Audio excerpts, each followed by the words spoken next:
Final Four of the MLB postseason is set. We have the Dodgers hosting the New York Mets. Obviously, that series is tied 1-1 after the Dodgers incredibly shut out the Padres in game four, shut out the Padres in game five, shut out the Mets in game one. And then, obviously, yesterday in the first inning, Francisco Lindor, it lit a fire under that. And then Cleveland, they're being down 2-1 against the Detroit Tigers. David Fry with a massive two-run, two-out, two-run home run with two strikes in the seventh inning, along with a sacrifice squeeze to win game four, go on to win game five.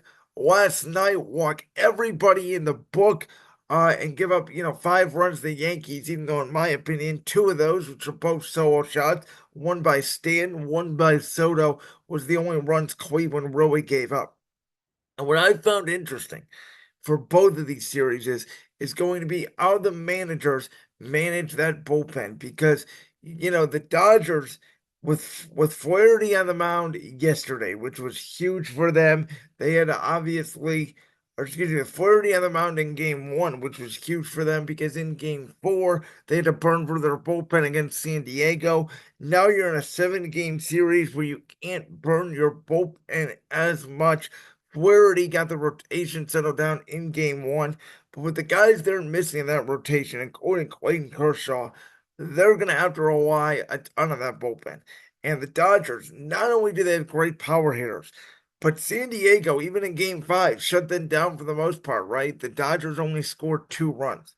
And the Mets yesterday, Francisco Lindor, Nimio, Pete Alonso, all those guys coming alive. And again, this Mets team just doesn't know how to quit. They've lost bad games in the postseason. They were on the brink of elimination of the Brewers if it wasn't for that Pete Alonso 3-run jack in the ninth inning of game three of the wild card round. So I think they see it as like, hey, we lose a game, it's okay.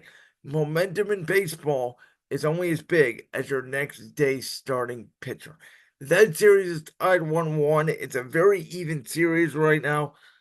I think the Dodgers, again, are obviously more talented, but not by much. This Mets team is loaded, and they've been the best team in baseball since June. And the Mets at Citi Field have been very good this postseason. I don't think they've lost a game there. That crowd in New York has just been insane. They love their Mets. And, if the Mets can steal 2 out of 3 here, they'll be in good shape. 3-2 going back to Dodger Stadium, which we know in baseball, home field advantage does not matter as much.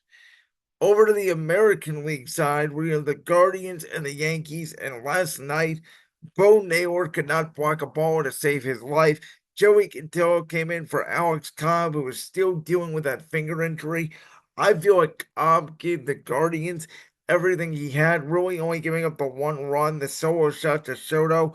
That sinker was moving early. He worked out of traffic early. The Yankees last night were 0 for 6 with runners in scoring position. They have struggled with that throughout the entire postseason. Now, do we expect that to continue throughout this entire series? No, we do not. I'm going to tell you, though, last night was a huge one for the Yankees because you have Garrett Cole on the mound today. You have your ace going. Cleveland has their ace on the mound today to enter Bybee. And with the way that Cleveland had to burn for their bullpen, Boyd only going 2 innings again in game five against Detroit. Alex Cobb only going 2 2/3 yesterday against the Yankees. The only saving grace for Cleveland yesterday was Pedro Avila 8 innings. That allowed you to not have to use the 4 horsemen of Cade Smith, Tim Aaron, Hunter Gaddis, Emmanuel Clase until today. Now, those guys would be only pitching on 3 days of rest.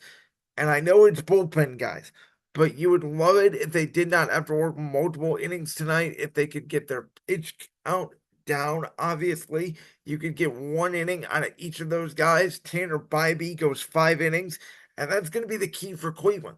Can they finally? They have not gotten a lengthy start out of a starter besides maybe Bybee game one against the Yankees, or excuse me, against Detroit in the ALDS.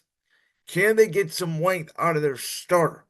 Because if they can, that will set them up well. Cleveland tonight is going into pepper runs. They're going to play small ball, move the runner over, take advantage of walks, which they walked too many people last night against the Yankees. In my opinion, again, being from Cleveland, if Bo Naylor is not going to be a productive bat, you might as well have Austin Edges behind the plate because Austin Edges is a better defensive catcher. But I know Bybee works well with Bo Naylor. We're going to have to just hope here in Cleveland that the Guardians can manufacture 2 runs tonight and they hold, that Yankee offense down. And Bybee has a masterful performance. That Yankee lineup is absolutely brutal. You guys know before the series or before the playoffs started, San Diego gave the Dodgers a hell of a run. They were hot. I predicted them to meet the New York Yankees in the World Series. I just said, I know this Yankees bullpen is not as good as it's been in years past. We saw that last night with Clay Holmes. Had to work out a little traffic in the 8th inning when it could have been a ball game there. But the bottom line is that Yankee lineup, man. Chisholm, Soto, Judge, Rizzo, and those are just their top four. They are relentless, 1 through 9. And when you got the pitching that they got last night out of Rodon, who's always been great against the Guardians, you add in Garrett Cole. Again, it's not the end of the world if Cleveland goes down 0-2. I'll say that. Winning 4 out of 5 against the Yankees will be tough. You'd love to come back to Cleveland and get a split, and you'd love to be up at least 3-2, needing only 1 game to go to the Bronx. I think the Yankees will probably win one here in Cleveland. This is going to come down to how much pitching can the Guardian starters withstand? Can they get to their bullpen? Can they get enough runs and their starting pitching keep them in the game until they get to that bullpen? So, when we come back on Thursday, we'll be discussing obviously game 3 of the Dodgers Mets will happen Wednesday night. So we'll know where that series stands. We'll know here on Thursday. It'll be either 1-1 in the ALCS or 2-0 Yankees with 3 straight games happening at Progressive Field. Like that clip from the Brands World podcast? If so, make sure you go down there and hit that subscribe button. While you're down there hitting the subscribe button, make sure to also hit the notification bell so you never miss another upload. And make sure you check out all the other clips from the Brains World podcast right here on YouTube.